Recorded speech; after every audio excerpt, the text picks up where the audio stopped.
Hello बच्चों, कैसे हो सब लोग? एकदम बढ़िया, फिट एंड फाइन।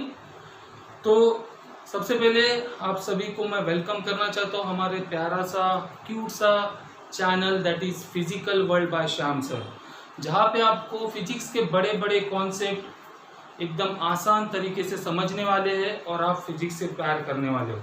ठीक है। सो जैसे कि बच्चों हमने पिछले वीडियो लेक्चर में क्या पढ़े थे, डायमेंशनल एनालिसिस, बराबर है। डायमेंशनल एनालिसिस में हमने पढ़े थे कि कोई भी फिजिकल क्वांटिटीज के डायमेंशंस क्या होते हैं, उसे कैसे निकालते हैं, और उसके कई सारे एग्जाम्पल भी हमने डिस्कस किए थे, बराबर है। आज हम उस डायमेंशन एनालिसिस का कहाँ यूज कर सकते हैं। डायमेंशनल एनालिसिस तो पढ़ लिए, डायमेंशंस कैसे निकालना है ये भी हमें समझ में आया था, बट बच्चों इन डायमेंशन एनालिसिस का यूज करके हम और क्या कर सकती है, इसका यूज कहाँ पर है। तो इसके तीन बेसिक यूज, तीन यूजेस हम पढ़ने वाले इस वीडियो लेक्चर में, और बहुत ही इंटरेस्टिंग और बहुत ही मज़ेदार और एकदम सिंपल हमारा आज का वीडियो लेक्चर रहने वाला है। सो कॉपी और पेन लेकर बैठ जाइए और जो जो इम्पोर्टेंट चीज़ें मैं बताता हूँ उसको नोट डाउन करते जाइए, ठीक है। तो सबसे पहला यूज जो पढ़ने वाले, use number 1, that is to find the correctness of physical equation. तो सबसे पहले फिजिकल इक्वेशन यानी क्या होता है, जो फॉर्मूले हम फिजिक्स में यूज करते हैं that is nothing but a physical equation.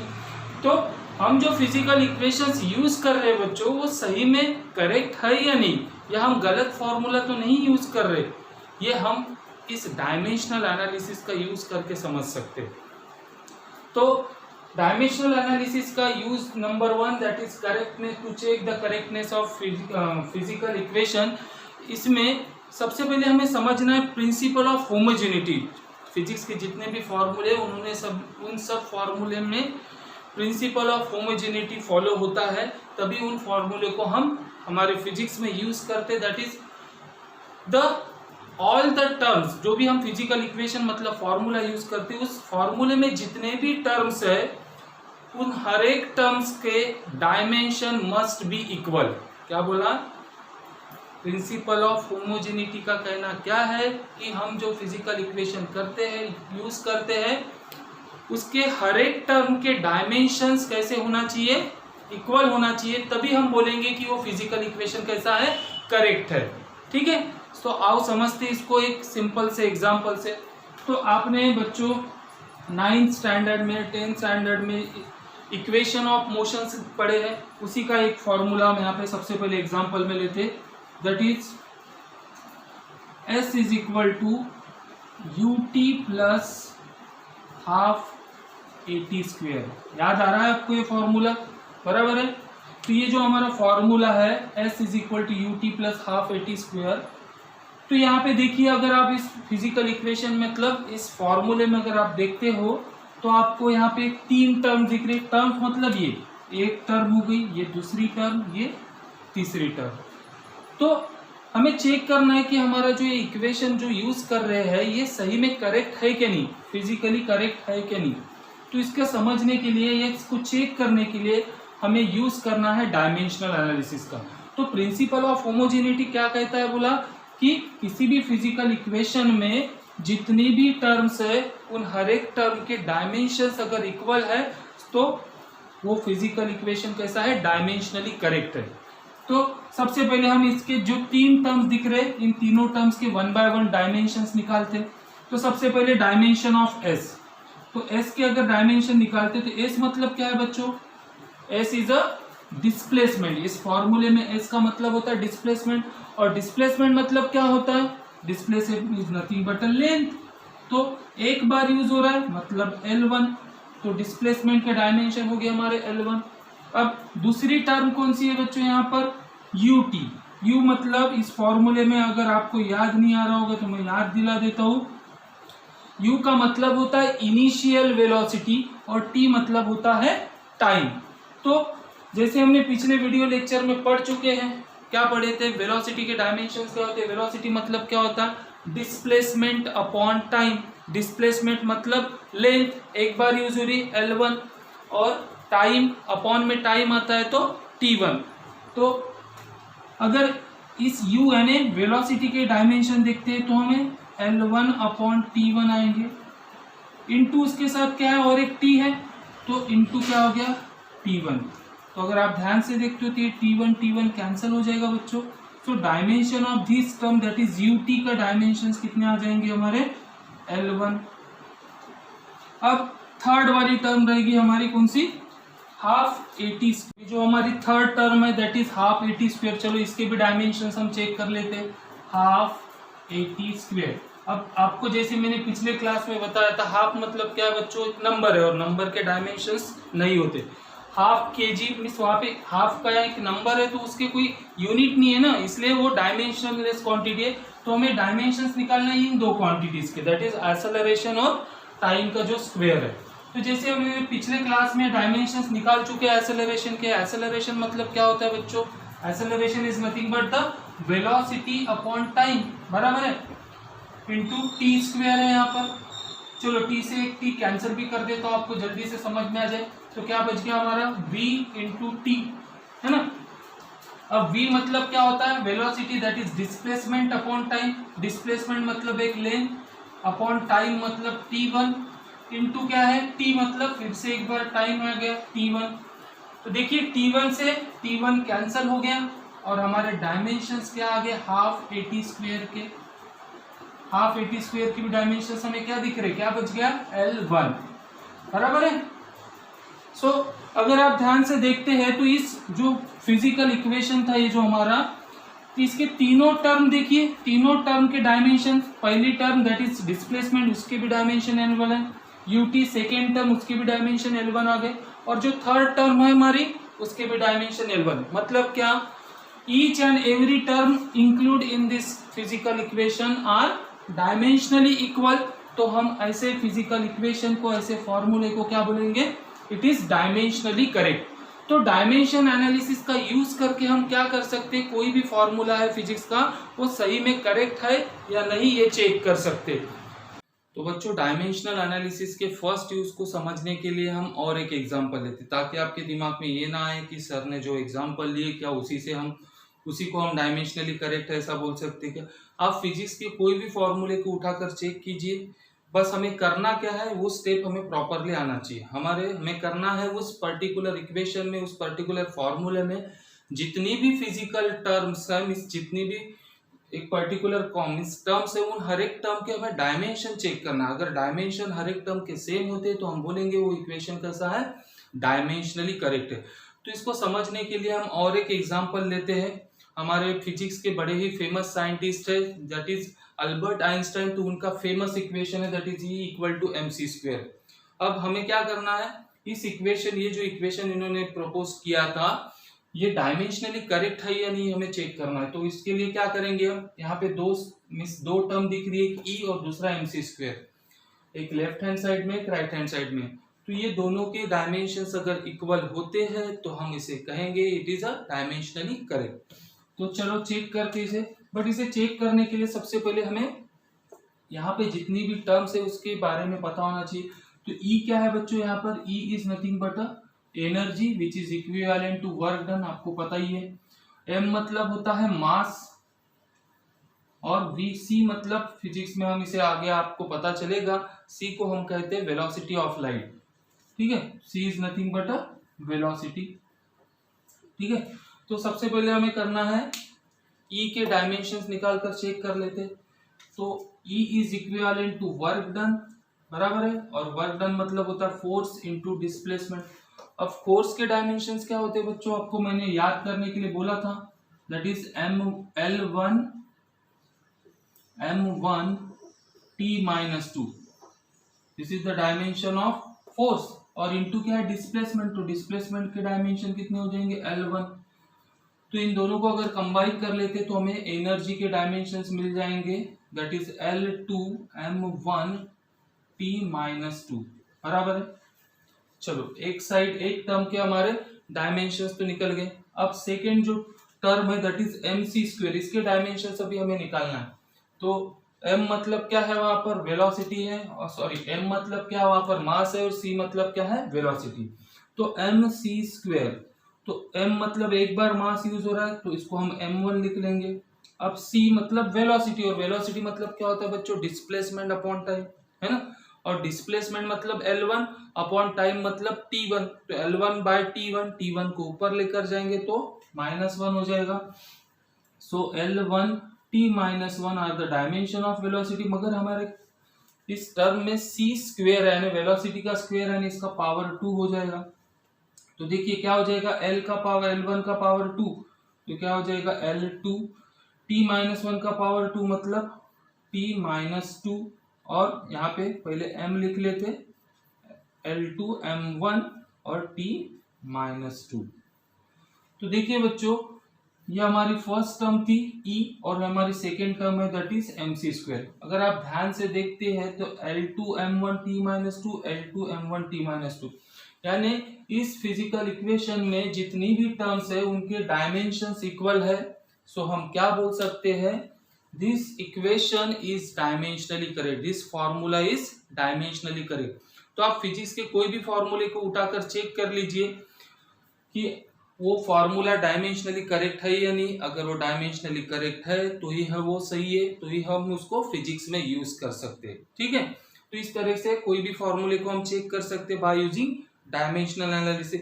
अब बच्चों इसके एग्जाम में क्वेश्चंस कैसे आते हैं, आपको एग्जाम में ऐसा क्वेश्चन दिया रहेगा, चेक वेदर द दिख रहा नहीं है, यहाँ पर द लिखा हुआ है बच्चों, check whether the following equation is dimensionally correct और नॉट। जैसे हमें एक इक्वेशन दिया है और पूछा गया कि ये इक्वेशन डायमेंशनली करेक्ट है या नहीं, ये बताइए। तो क्या करना, हमें यही प्रोसीजर फॉलो करना है। इस इक्वेशन में जितनी टर्म्स है, जैसे कितनी टर्म्स है यहाँ पर 1, 2 और 3, तो ये तीनों ही टर्म्स के डायमेंशंस निकालेंगे हम, और तीनों टर्म्स के डायमेंशंस अगर इक्वल होते तो it is dimensionally correct, otherwise हम क्या बोलेंगे, this equation is dimensionally incorrect. तो जैसे यहाँ पर ये इक्वेशन हमें क्वेश्चन दिया है, v मतलब क्या है, वेलोसिटी। कौन सी वेलोसिटी, यहाँ पर फाइनल वेलोसिटी।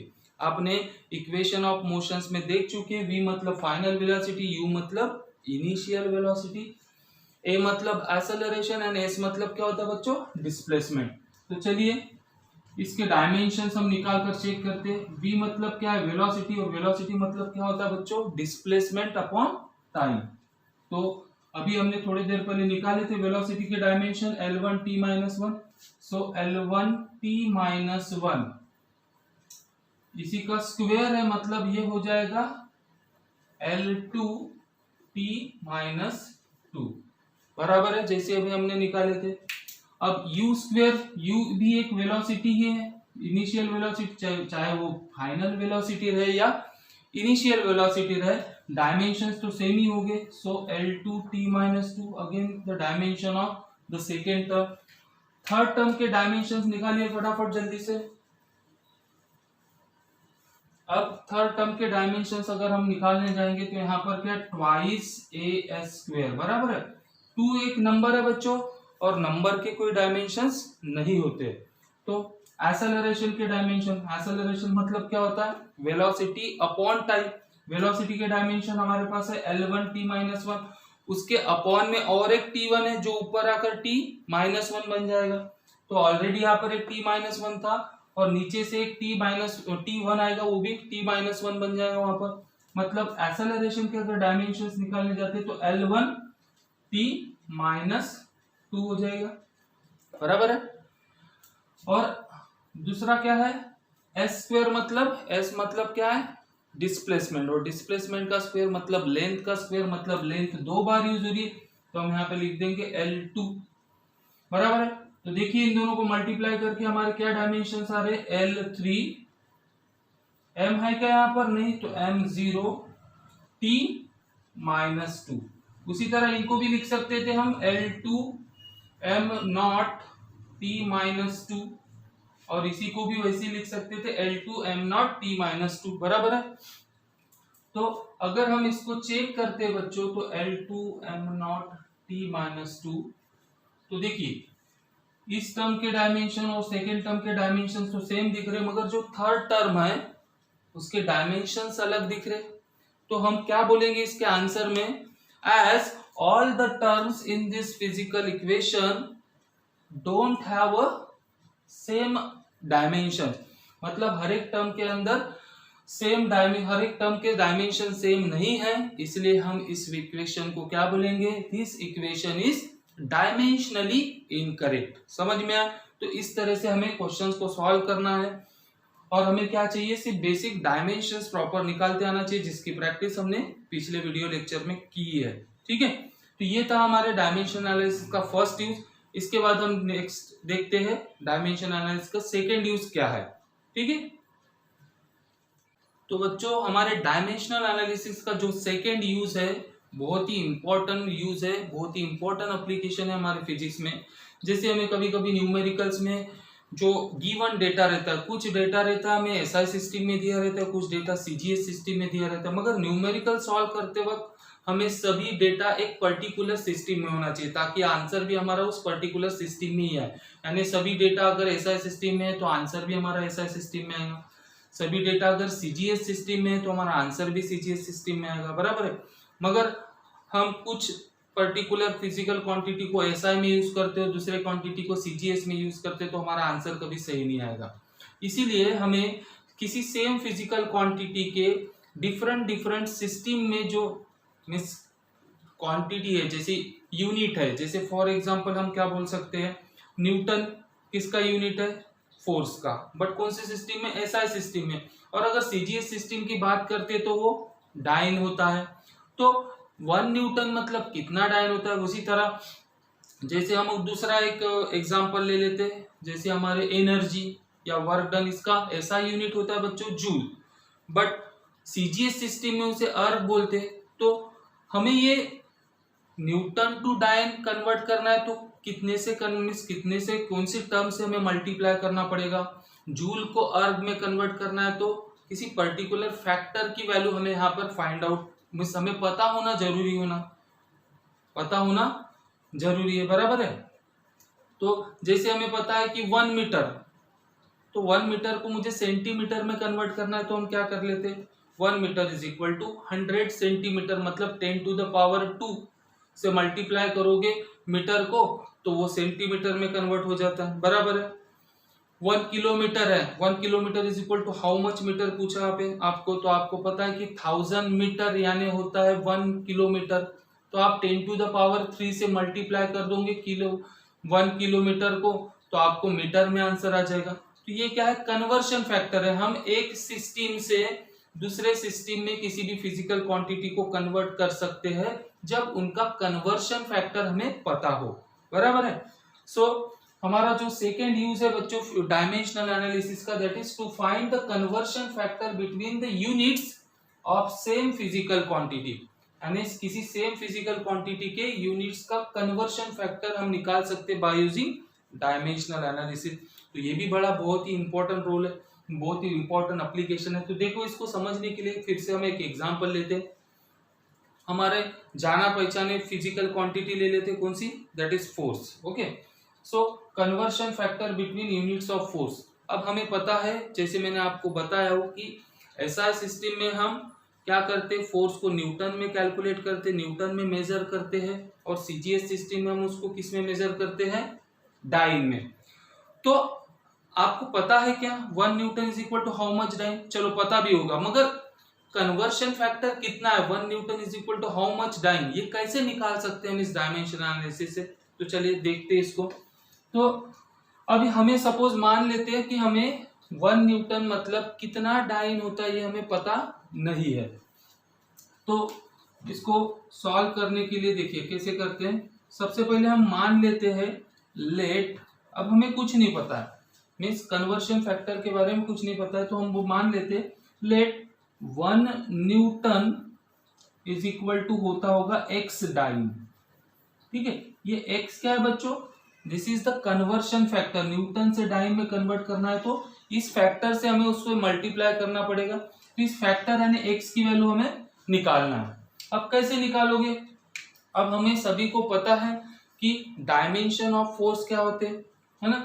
सो सबसे पहले हमें उस फिजिकल क्वांटिटी के डायमेंशंस पता होना जरूरी है, तभी हम उसका कन्वर्शन फैक्टर निकाल सकते हैं। So therefore dimensions of force is given by, कितना होता है बताइए जल्दी जल्दी, L1 M1 T minus two, सभी को पता है ना। सो डायमेंशन ऑफ फोर्स हो गए हमारे L1 M1 T minus two. अब देखिए किसी पर्टिकुलर फिजिकल क्वांटिटी की बात करते, चाहे वो एसआई सिस्टम में हो चाहे वो सीजीएस सिस्टम में हो, उसके डायमेंशंस कभी चेंज नहीं होती, उनकी वैल्यू चेंज हो सकती है। जैसे अगर लेंथ की बात करते हैं तो लेंथ के डायमेंशन क्या है, L1 ही है, बराबर है। मगर उसको हम एसआई सिस्टम में 1 मीटर बोलते हैं तो सीजीएस सिस्टम में उसको 100 सेंटीमीटर बोलते हैं। यानी वो नंबर जो है वो जुड़ा, उसके साथ क्वांटिटी के साथ जुड़ा, वो चेंज होता है तो उसका यूनिट भी चेंज होता है। तो हमें उसी नंबर को यहाँ पे कैलकुलेट करना है, बताना है, ठीक है। तो जैसे ये हमारा इक्वेशन मिस लेट हमने मान लिए थे कि 1 newton is equal to x dyne, बराबर है। अब उसके डायमेंशन भी हमें पता है, फोर्स के डायमेंशन। तो क्या करते हैं, इस इक्वेशन 1 को हम डायमेंशंस के फॉर्म में लिखते हैं। So therefore equation 1 in dimension form, equation 1 in dimension form can be written as, can be written as, कैसे लिखते हैं इसको, क्या करते हैं, देखिए थोड़ा सा ध्यान दीजिए। 1, अब न्यूटन कौन सा सिस्टम है बच्चों, न्यूटन कौन से सिस्टम में हम फोर्स को न्यूटन में किस में मेजर करते, एसआई सिस्टम में। तो सपोज मान लेते हैं हम एसआई सिस्टम में जो लेंथ है उसको नाम देते थे L1, मास को नाम देते थे M1 और टाइम को नाम देते थे T1। बट डायमेंशन चेंज नहीं होंगे, डायमेंशन मतलब इन फिजिकल क्वांटिटीज का पावर। तो कितने हैं dimension, L1 M1 T minus two. उसी तरह x, अब डाइन कौन सी सिस्टम है, सीजीएस सिस्टम है। तो सीजीएस सिस्टम में हम सपोज मान लेते हैं कि लेंथ को हम नाम दे देंगे सीजीएस सिस्टम में L2, मास को हम नाम दे देंगे M2 और टाइम को नाम दे देते T2। बट डायमेंशन कोई भी सिस्टम रहे, किसी पर्टिकुलर फिजिकल क्वांटिटी के डायमेंशन हमेशा सेम होंगे। तो यहाँ पर भी हम लिख देंगे L1 M1 T minus two, ठीक है। तो इस तरीके से इसी स्टेज को हमें, ये जो स्टेप्स मैं आपको बता रहा हूँ, सबसे पहले क्या करना है, हमें ऐसे इक्वेट करना है, फिर उसके बाद उस फिजिकल क्वांटिटी के डायमेंशंस, फिर उन डायमेंशंस को हमें यहाँ पर पुट करना है, ठीक है, अलग अलग सिस्टम में। अब हमें क्या निकालना था बच्चों, x की वैल्यू फाइंड आउट करना। तो therefore x is equal to how much, x को इधर ही रहने दीजिए और इसके साथ जो मल्टीप्लाई में टर्म है उसको इस साइड में लेकर जाइए। तो क्या हो जाएगा बच्चों, therefore x is equal to L1 M1 T1 upon L2 M2 T2। इसके डायमेंशन क्या है, L1 M1 T minus two 1 1 T minus two, ठीक है। तो हमने क्या किए, x की वैल्यू फाइंड आउट करने के लिए इस राइट हैंड साइड में जो भी टर्म थी उसको इस साइड में ट्रांसफर कर दिए। सो देखिए अब यहाँ पर 3 अलग अलग फिजिकल क्वांटिटीज दिख रही है, लेंथ, मास और टाइम। अगर हमें लेंथ को डिवाइड करना है तो दूसरी भी टर्म लेंथ ही होना चाहिए। ऐसा नहीं है कि हम लेंथ को मास से डिवाइड कर सकते हैं क्या, नहीं। तो लेंथ अपॉन लेंथ आएगा, मास अपॉन मास आएगा, टाइम अपॉन टाइम आएगा। तो therefore x is equal to L1 upon L2, दोनों का पावर 1 है इसलिए यहाँ पर लिख देंगे पावर 1। दूसरे बात M1 अपॉन M2, तो पावर कितना हो जाएगा, दोनों का पावर सेम है 1। उसके बाद T1 अपॉन T2, उसका पावर भी सेम है, that is T minus two, बराबर है। तो अब जो यहाँ जो 1 1 1 दिख रहा है, ये 1 जो सफिक्स दिख रहा है लेंथ, मास और टाइम में, वो 1 क्या रिप्रेजेंट कर रहा है, this quantity is belongs to SI system. और 2 जो सफिक्स दिख रहा है यहाँ पर, ये 2 रिप्रेजेंट कर रहा है कि ये क्वांटिटी कौन से सिस्टम की है, सीजीएस सिस्टम की, ठीक है। तो बच्चों अब आपको पता ही है थोड़ी सी बेसिक चीज, बेसिक रूल, कि लेंथ को एसआई सिस्टम में हम किस में मेजर करते हैं, मीटर में, बराबर है। तो L1 के जगह में लिख देता हूँ मीटर, और L2 कौन से सिस्टम से रिलेटेड क्वांटिटी है? सीजीएस। तो सीजीएस में आपको पता ही है, सॉरी लेंथ को किस में मेजर करते हैं? वहां पर कौन सी सिस्टम बोल रहा हूँ? सीजीएस सिस्टम में। तो वहां पे मेजर करते हैं हम सेंटीमीटर में। उसी तरह मास को हम एसआई सिस्टम में मेजर करते हैं किलोग्राम में, और सीजीएस सिस्टम में मेजर करते हैं ग्राम में। बराबर है ना? उसके बाद टाइम को एसआई सिस्टम में भी सेकेंड, सीजीएस सिस्टम में भी सेकेंड, पावर उसका भी सेम। तो अब देखिए क्या होगा। अब मुझे जैसे इन दो physical quantity, same physical quantity, बस उसको हमें डिवाइड करना है। तो दोनों का जो मीन्स यूनिट है वो सेम होना चाहिए। एक मीटर में दूसरा सेंटीमीटर थे, तो हम इसको प्रॉपरली डिवाइड नहीं कर सकेंगे। एक किलोग्राम में दूसरा ग्राम में। तो इन्हें क्या करना पड़ेगा बच्चों? पहले सेम पर्टिकुलर फॉर्मेट में लाना पड़ेगा। तो हम मीटर को सेंटीमीटर में कन्वर्ट कर सकते हैं ना। 1 metre is equal to how much centimetre? 100 centimetre. 100 मतलब ही क्या होता है? 10 to the power 2 centimetre upon centimetre. समझ में आ रहा है क्या कर रहे हैं हम यहाँ पे? मीटर को मैंने सेंटीमीटर में कन्वर्ट कर दिया। 100 metre is equal, sorry 100 centimetre is equal to होता है 1 मीटर। तो 1 मीटर की जगह 100 सेंटीमीटर लिख दिया। उसी तरह यहाँ पे एक किलोग्राम है, दूसरा ग्राम है, तो किलोग्राम को मैं ग्राम में कन्वर्ट कर सकता हूँ। 1000 ग्राम मतलब 1 किलोग्राम होता है। तो 1000 यानी 10 to the power 3 gram upon gram, power 1 और यहाँ पे तो सेम फिजिकल क्वांटिटी है, सेकेंड है, तो यहाँ पे कैंसिल हो जाएगा, 1 आ जाएगा। अब देखिए बच्चों, यहाँ पे सेंटीमीटर से सेंटीमीटर कैंसिल हो सकता है? यस हो सकता है। ग्राम से ग्राम भी कैंसिल हो गया, ये 1 तो है ही। तो मुझे बताइए 10 टू द पावर 2 का पावर 1 यानी कितना बच गया? 10 टू द पावर 2 इंटू यहाँ पे कितना बच गया? 10 टू द पावर 3, और 1 का पावर कुछ भी रहे 1 ही आता है। तो देखिए therefore x is equal to क्या है? बेस सेम, तो पावर का एडिशन हो जाएगा, यानी x की वैल्यू कितनी आ गई बच्चों? 10 टू द पावर 5। तो हमें यहां से कन्वर्शन फैक्टर मिल गया। हम बोल सकते हैं therefore 1 newton is equal to how much dyne? 10 to the power 5 dyne. समझ में आ रहा है?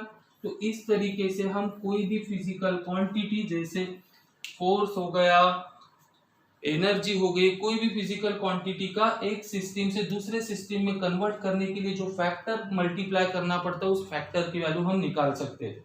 तो आपको इस टॉपिक से रिलेटेड एक होमवर्क करना है। आपको चेक करना है कि जैसे आपको यूनिट ऑफ मींस एनर्जी पता है, जूल होता है किसमें? एसआई सिस्टम में। और सीजीएस सिस्टम की अगर बात करते हैं तो बच्चों उसको मेजर किया जाता है अर्ग में। तो आपके लिए एक होमवर्क दे देता हूं मैं यहाँ पर कि 1 joule is equal to how much erg, और आपको इसके लिए क्या करना चाहिए? ये जो हमारे जो एनर्जी उसके डायमेंशंस पता होना चाहिए। तो एनर्जी के डायमेंशन आपको मैंने बता दिया हो इसी वीडियो में। स्टार्टिंग में हमने जब E इक्वल टू mc² वाले जो एक एग्जाम्पल लिए वहां पर भी एनर्जी के डायमेंशंस निकाले। तो आपको 1 joule equal to how much erg होता है। Erg is a CGS system, joule is a SI system. तो इसमें क्या करना है? हमें कन्वर्शन फैक्टर आपको निकाल कर चेक करना है। मैं आपको इसका आंसर भी बता देता हूँ। 1 joule is equal to 10 to the power 7 erg होता है। तो चलिए आपके पास आंसर भी है बच्चों, ठीक है। तो आपको इसको चेक करना है कि इतना होता है कि नहीं। अगर आपका आंसर सही है मतलब आपको कन्वर्ट करते आ सकता है, ठीक है बच्चों। अभी हम हमारे डायमेंशनल एनालिसिस का third and most important application और use, that is to establish the relationship between the related physical quantity.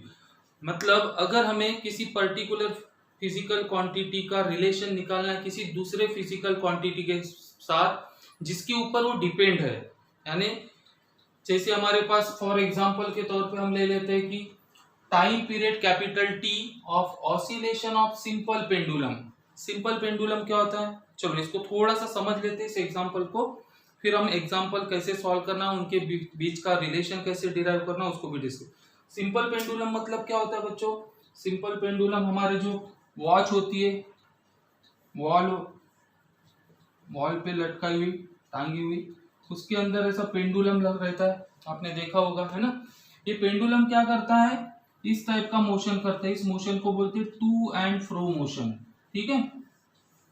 तो जब ये मोशन करता है तो इसके मोशन को बोलते हैं हम ऑसिलेटरी मोशन। ये क्या परफॉर्म करता है, ऑसिलेशंस परफॉर्म करता है। अब जैसे वो यहाँ से जीरो यानी इस पोजीशन को बोला जाता है मीन पोजीशन, इस मीन पोजीशन से निकलता है और यहाँ तक के जाता है, एक पर्टिकुलर डिस्टेंस तक के डिस्प्लेसमेंट करता है, इसको बोलते हैं मैक्सिमम डिस्प्लेसमेंट। और इस पोजीशन को बोला जाता है एक्सट्रीम पोजीशन। रेस्ट पे जब रहेगा वो, दिस इज मीन पोजीशन, फिर यहाँ से मूव होकर यहाँ से मैक्सिमम तक के जाता है, दैट इज पॉजिटिव एक्सट्रीम। वहां से फिर मीन यानी जीरो पे आता है, फिर निगेटिव एक्सट्रीम पे जाता है, जितना डिस्टेंस आगे जाता है उतना डिस्टेंस पीछे आता है, फिर से वहां पर वापस आता है। तो देखिए, जीरो से पॉजिटिव एक्सट्रीम से मीन, मीन से निगेटिव एक्सट्रीम से फिर से मीन। तो ये जो उसका मोशन होता है इसको बोलते हैं एक ऑसिलेशन कंप्लीट होना। क्या बोलते हैं उसको, एक ऑसिलेशन कंप्लीट होना। और इस एक ऑसिलेशन को कंप्लीट करने के लिए जो समय लगता है उस समय को बोलते हैं हम time period of the oscillation of simple pendulum. तो ये जो सिंपल पेंडुलम का टाइम पीरियड होता है बच्चों, ये डिपेंड करता है दो फिजिकल क्वांटिटीज पर, that is length of the pendulum, और दूसरा होता है हमारा एक्सेलरेशन ड्यू टू ग्रेविटी। यानी जैसे हम अर्थ पर है तो अर्थ की एक्सेलरेशन ड्यू टू ग्रेविटी अलग होती है, मून पे जाओगे तो वहां पर ग्रेविटी अलग है। तो उस पेंडुलम वाले क्लॉक को अगर आप अर्थ पे देखोगे तो उसका टाइम पीरियड अलग होगा, अगर मून पे जाओगे तो उसका टाइम पीरियड अलग होगा। उसकी लेंथ चेंज होती है तो टाइम पीरियड चेंज हो सकता है। मतलब time period of simple pendulum depends on the two physical quantities, एक होती है लेंथ और दूसरा होता है एक्सेलरेशन ड्यू टू ग्रेविटी। तो कैसे डिपेंड है ये हमें वहां पे पता करना है। अब इसका जो बेटा स्टैंडर्ड फॉर्मूला होता है वो फॉर्मूला मैं आपको लिख कर दिखा देता हूं, और हम सही डिराइव करते हैं क्या डायमेंशनल एनालिसिस से, ये हमें पता चल जाएगा। तो time period of simple pendulum होता है हमारा t is equal to 2π√L/g। ये हमारा स्टैंडर्ड फॉर्मूला होता है। क्या बोला, t is equal to 2π√L/g। तो हम देखते हैं कि इस डायमेंशनल एनालिसिस का यूज करके हम सही रिलेशन निकाल सकते हैं क्या, टाइम पीरियड, लेंथ और एक्सेलरेशन ड्यू टू ग्रेविटी के बीच में। ठीक है, तो चलिए डिस्कस करते हैं। चलो इसको निकालते, कैसे डिराइव करना यह समझते हैं। तो सपोज मान लेते हैं कि जैसे हमें क्वेश्चन में दिया रहेगा कि कोई पर्टिकुलर फिजिकल क्वांटिटी किन दूसरे फिजिकल क्वांटिटी पे डिपेंड है और हमें उनके बीच का रिलेशन को डिराइव करना। So let us derive the relation between time period, length of pendulum and acceleration due to gravity. तो अभी हमें फिलहाल में पता नहीं है कि time period of simple pendulum length और ग्रेविटी पर किस तरह से डिपेंड है। मतलब इस proportional to length, directly proportional to length है, इनवर्सली प्रोपोर्शनल टू लेंथ है, डायरेक्टली प्रोपोर्शनल टू ग्रेविटी है, इनवर्सली प्रोपोर्शनल टू ग्रेविटी, उसके कितने पावर से वो प्रोपोर्शनल है, ये कुछ भी चीजें हमें पता नहीं है। ठीक है, सो हम मान लेते हैं let capital T that is time period is proportional to L to the power x। इसका पावर कितना ये भी हमें पता नहीं है। और दूसरी कौन सी फिजिकल क्वांटिटी जिसके ऊपर टाइम पीरियड डिपेंड है, एक्सेलरेशन ड्यू टू ग्रेविटी, जिसको हम स्मॉल g से रिप्रेजेंट करते हैं। तो इसका पावर मान लेता हूं y है। अभी हमें पता नहीं है, अगर ये डायरेक्टली प्रोपोर्शनल होगी लेंथ तो इसका पावर 1 आ जाएगा, इनवर्सली प्रोपोर्शनल होगी तो इसका पावर -1 आ जाएगा। मतलब x की वैल्यू चेंज कुछ भी रह सकती है, अभी हमें कुछ नहीं पता। y की वैल्यू भी क्या है हमें नहीं पता है, उसी को तो हमें निकालना है। अब जैसे हम सभी को पता है कि जब भी हमें प्रोपोर्शनलिटी साइन को हटाना पड़ता है तो कांस्टेंट लेते हैं, तो यहाँ पर भी हम एक कांस्टेंट ले लेंगे। लेट प्रोपोर्शनलिटी कांस्टेंट भी k, तो k into L to the power x, y to the power g to the power y। ये हो गया सपोज हमारा इक्वेशन नंबर 1। यहाँ पे जो k यूज कर रहे बच्चों, k क्या है यहाँ पर, it is a constant which is dimension less. ठीक है, where k is constant which is dimensionless. Okay, which is dimensionless. तो अब हमें निकालना है, अब जैसे कि सबसे पहले देखो फर्स्ट स्टेप है कि हमें जो पर्टिकुलर फिजिकल क्वांटिटी किस पर्टिकुलर फिजिकल क्वांटिटी पे डिपेंड है उसको प्रोपोर्शनलिटी साइन देना, उनके पावर को अज्यूम कर लेना। जैसे 3 फिजिकल क्वांटिटी पे डिपेंड करता है टाइम पीरियड, तो जैसे एक का पावर x लिया, दूसरे का पावर y लिया, थर्ड का पावर मैं ले लूंगा z। ठीक है, तो ऐसा कुछ नहीं है, कितनी भी नंबर्स ऑफ क्वांटिटी पे डिपेंड रहेगा तो पावर को अलग अलग नाम देना है हमें। अब यहाँ पर जितनी फिजिकल क्वांटिटी कौन सी है, टाइम पीरियड है, लेंथ है और ग्रेविटी है, तो ये तीनों फिजिकल क्वांटिटी के डायमेंशंस हमें निकालना है। पहले उनके डायमेंशंस निकाल लेते और डायमेंशंस निकालने के बाद हमें उनका पावर भी मिल जाएगा। तो डायमेंशन ऑफ टी कितने होते, so dimension of capital T कितना होता है बच्चों, डायमेंशन ऑफ टी हम इसको लिख सकते हैं L0 M0 T to the power 1 बराबर है L0 M0 T to the power 1। फिर उसी तरह डायमेंशन ऑफ L निकालना है तो डायमेंशन ऑफ L क्या हो जाएंगे बच्चों, L1 M0 T0।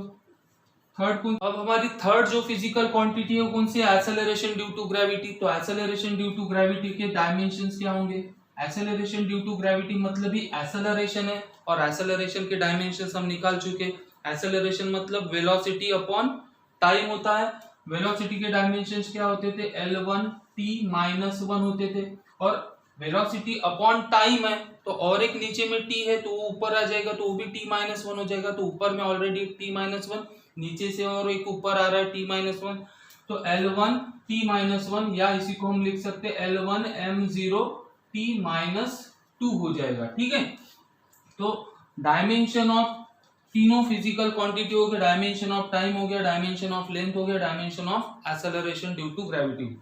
अब इन डायमेंशंस को बच्चों हमें इक्वेशन नंबर 1 में पुट करना है। तो जैसे डायमेंशन ऑफ टी की जगह हम पुट करेंगे, देयरफॉर फ्रॉम इक्वेशन 1, देखिए इनके डायमेंशंस को यहाँ पे पुट कर देते हैं।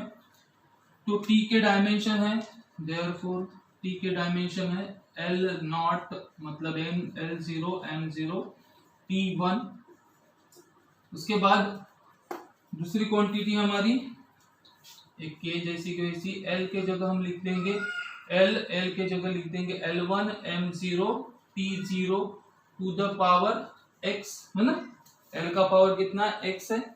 उसी तरह ग्रेविटी के जो डायमेंशंस है हमारे, ग्रेविटी के डायमेंशंस क्या है, L1 M0 T to the power -2 और उसका पावर कितना है हमारा y, बराबर है। अब क्या करना है, देखिए यहाँ पर L0 M0 T1 और इस साइड में देखिए यहाँ पर इस x को इसके साथ मल्टीप्लाई करेंगे तो पावर का पावर मल्टीप्लीकेशन हो जाएगा। मीन्स क्या होगा, देखिए L to the power x और यहाँ पर बच्चों ये मल्टीप्लाई में है दूसरी टर्म, यहाँ पर L टू द पावर क्या है y। तो अगर हमारा बेस सेम है, इसका पावर x हो गया, इसका पावर y हो गया, तो बेस सेम है तो पावर का क्या कर सकते हैं, एडिशन कर सकते हैं। तो क्या हो जाएगा, L to the power x plus L to the power y, तो L to the power x plus y हो जाएगा। अब यहाँ पे मास का पावर कितना है, 0 मल्टीप्लाई बाय x कितना होगा, 0 ही होगा। यहाँ पे भी मास का पावर है 0 मल्टीप्लाई बाय y क्या हो जाएगा, 0 ही होगा। तो M0 हो गया, दोनों जगह M0 है करके। अब तीसरा जो है यहाँ पे टाइम का पावर है 0 और उसका पावर है x, तो यहाँ पे t टू द पावर 0 ही हो जाएगा, मगर यहाँ पर t to the power -2 into y यानी -2y, तो 0 -2y मतलब क्या होगा, t to the power -2y। ठीक है, तो इस तरीके से हमें क्या करना है, दोनों साइड के पावर्स को प्रॉपरली लिख लेना है। अब इसके बाद जो नेक्स्ट स्टेप होती है हमारी, नेक्स्ट स्टेप में हमें क्या करना है, जो लेफ्ट हैंड साइड में जो फिजिकल क्वांटिटीज है दैट इज लेंथ, मास और टाइम, और राइट साइड हैंड में जो फिजिकल क्वांटिटीज है, सेम फिजिकल क्वांटिटीज के डायमेंशंस को हमें क्या करना है, कंपेयर करना है। सो comparing the dimensions of length, mass and time on both the side, तो जैसे यहाँ पर l का पावर 0 है, यहाँ पर l का पावर कितना बच्चों x प्लस वाई, तो हम लिखेंगे 0 equal to x plus y. तो यहाँ पे हमें एक रिलेशन मिल गया x equal to minus y, है ना, y को इधर लेकर जाओगे तो माइनस वाई हो जाएगा। अब देखिए दूसरा पावर, m के दोनों साइड में पावर 0 है तो उसको कंपेयर करने की जरूरत नहीं है, 0 इक्वल टू 0 लिखने की जरूरत नहीं है।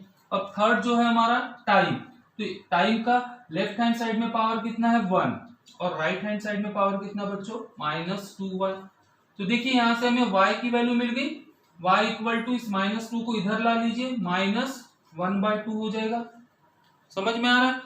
अब y की वैल्यू मिल गई और y का x के साथ रिलेशन पता है हमें, तो देखिए y की वैल्यू अगर -1/2 यहाँ पुट कर देते हैं हम, तो यहाँ पुट करेंगे तो x की वैल्यू कितनी आ जाएंगी, x इज इक्वल टू +1/2। इस तरीके से हमने x और y की वैल्यू फाइंड आउट कर ली, बराबर है। अब इन वैल्यूज को बच्चों हमें पुट करना है इक्वेशन नंबर 1 में। तो इक्वेशन नंबर 1 हमारा क्या है, t is equal to k, okay, k into L to the power कितना आ गया, x की वैल्यू कितनी है हमारी 1/2, तो एल टू द पावर 1/2 और दूसरी जो फिजिकल क्वांटिटी है g, उसका पावर आ गया है y यानी -1/2, तो g टू द पावर -1/2। अब इसको हमें प्रॉपरली सॉल्व करना है। अब जैसे आपको पता है किसी भी नंबर का पावर 1/2, इसका मतलब क्या होता है, पावर 1/2 मतलब वो उस क्वांटिटी का रूट है ना। जैसे हमें अंडर रूट ऑफ x है, उसको इक्वल टू क्या लिख सकते हैं, x टू द पावर 1/2। तो उसी तरह x टू द पावर 1/2 है तो हम उसको क्या लिख सकते हैं, अंडर रूट ऑफ x। तो उसी तरह, तो देखिए इसको इस साइड में सॉल्व कर लेते हैं। वीडियो को पॉज करके पहले ये नोट डाउन कर लीजिए, क्योंकि इस साइड में मैं अभी क्लीन कर रहा हूं। तो ये इसके बाद यहाँ पर देखिए क्या हो जाएगा, इसको लेफ्ट हैंड साइड में ला लीजिए।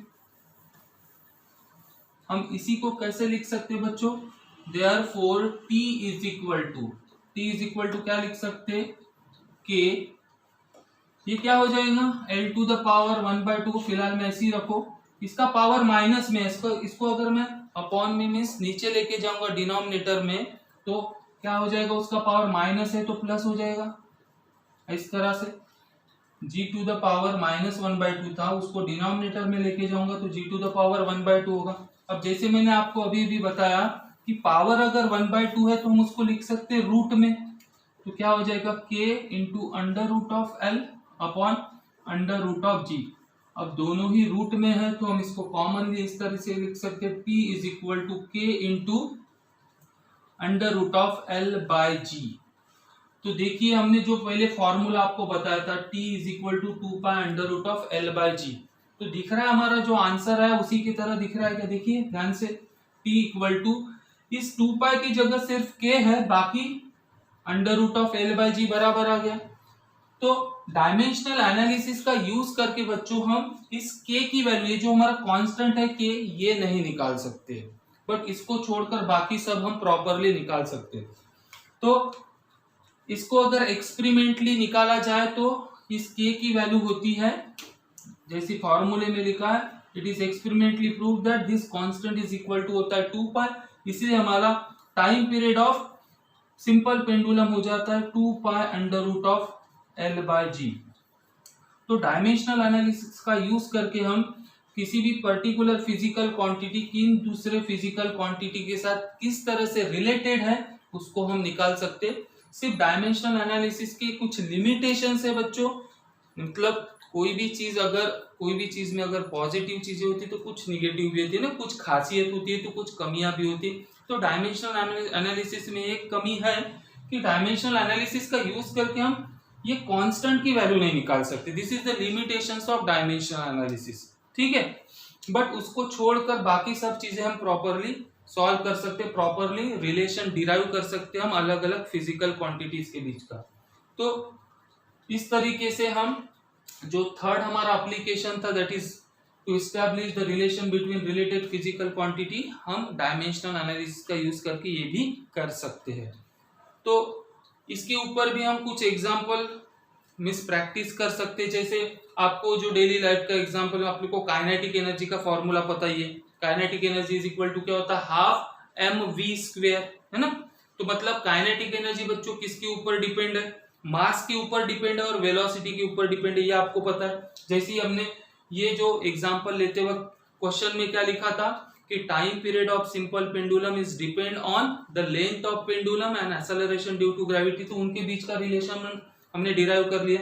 उसी तरह सपोज मान लो कि आपके पास एक एग्जांपल है कि kinetic energy of a body is depend on its mass and its velocity, तो derive the relation between them by using dimensional analysis. तो आप डायमेंशनल एनालिसिस का यूज करके इस तरीके से उस रिलेशन को डिराइव कर सकते हैं। कैसे, के ई इज इक्वल टू आपका आंसर आना चाहिए कांस्टेंट जिसकी वैल्यू 1/2 होती है ना। काइनेटिक एनर्जी मतलब क्या होता है, हाफ mv² होता है ना। तो कांस्टेंट की वैल्यू के की वैल्यू हो जाएगी 1/2 और आपका आंसर आना चाहिए mv²। इस तरीके से अगर आंसर आता है तो आप समझ लेना हमने डायमेंशनल एनालिसिस का यूज करके डिफरेंट फिजिकल क्वांटिटी के बीच का रिलेशन डिराइव कर सकते हैं। तो इस वीडियो लेक्चर में हमने डायमेंशनल एनालिसिस के डिफरेंट एप्लीकेशन की स्टडी की। पहली एप्लीकेशन थी कि हम किसी भी फिजिकल इक्वेशन को क्या कर सकते हैं, वो डायमेंशनली करेक्ट है या नहीं ये चेक कर सकते। सेकेंड यूज क्या था, हम किसी पर्टिकुलर फिजिकल क्वांटिटी का डिफरेंट सिस्टम ऑफ यूनिट में कन्वर्ट करने के लिए जो नेसेसरी फैक्टर होता है दैट इज कन्वर्शन फैक्टर, उसको भी निकाल सकते हैं हम। और जो थर्ड यूज है हमारा कि हम डिफरेंट फिजिकल क्वांटिटीज के बीच का रिलेशन डिराइव कर सकते हैं। ठीक है, सो डायमेंशनल एनालिसिस कितनी इंपॉर्टेंट है ये आपको समझ में आ ही गया होगा इन तीनों एप्लीकेशन से। So hopefully we are getting this all the concept, all the different applications of dimensional analysis. Okay, so next lecture में हम देखेंगे बच्चों यूनिट एंड मेजरमेंट का नेक्स्ट एंड इम्पॉर्टेंट कॉन्सेप्ट। ठीक है, so thank you very much and have a nice day.